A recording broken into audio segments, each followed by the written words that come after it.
हिमाचल चुनावों में ओपीएस सबसे बड़ा मुद्दा है। कांग्रेस ने हिमाचल में पहली कैबिनेट में ही इसे लागू करने की घोषणा कर दी है।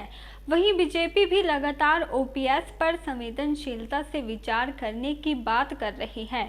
साथ ही प्रदेश में इसे बंद करने का ठीकरा कांग्रेस पर फोड़ रही है।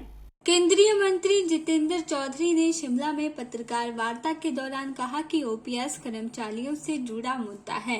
कांग्रेस की तत्कालीन सरकार ने इसे हिमाचल प्रदेश में खत्म किया था। वहीं उन्होंने कहा कि बीजेपी पहले के पापों को प्रायश्चित करने को तैयार है और अगर अब प्रदेश में बीजेपी की सरकार बनती है तो ओपीएस पर संवेदनशीलता से फैसला लेगी।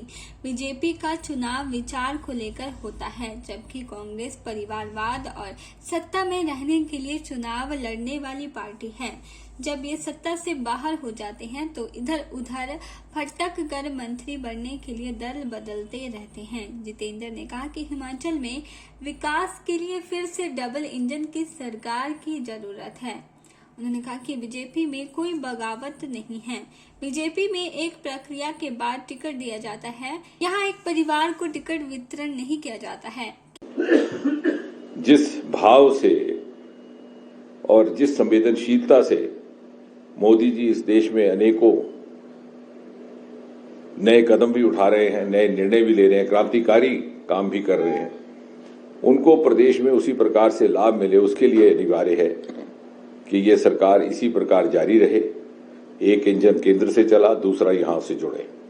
और ऐसे अनेकों उदाहरण है। आपका आयुष्मान भारत अद्भुत योजना, लेकिन इसने भी गति 2017 के बाद पकड़ी।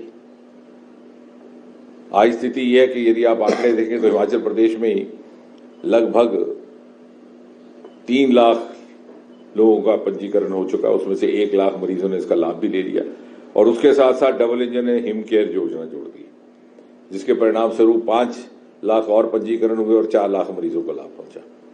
तो कोई भी योजना आप उठाएं जो जिस प्रकार से बाकी देश में लागू की गई, यहां भी की गई। राजनीति से उठ करके किस तरह से समर्पण के साथ सरकार काम कर सकती है, मोदी जी ने एक नई कार्यशैली को जन्म देने का प्रयास किया है और कोई नहीं चाहेगा आम व्यक्ति कि हम उससे अपने आप को वंचित रखें। इसलिए मुझे लगता है कि हम सबका ये दायित्व है,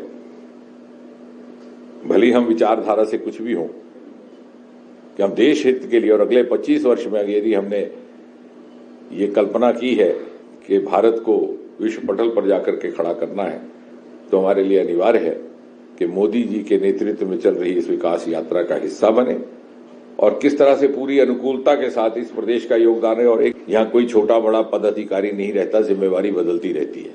और आपने देखा होगा कोई भी चुनाव हो, चाहे पंचायतों का हो, चाहे जिला परिषदों का हो, चाहे विधानसभा का हो, चाहे लोकसभा का हो, चाहे एक प्रदेश में हो, दूसरे प्रदेश, चाहे पूर्वोत्तर में हो, दक्षिण में हो, प्रधानमंत्री जी से लेकर के नीचे तक प्रत्येक कार्यकर्ता उसमें भाग लेता है।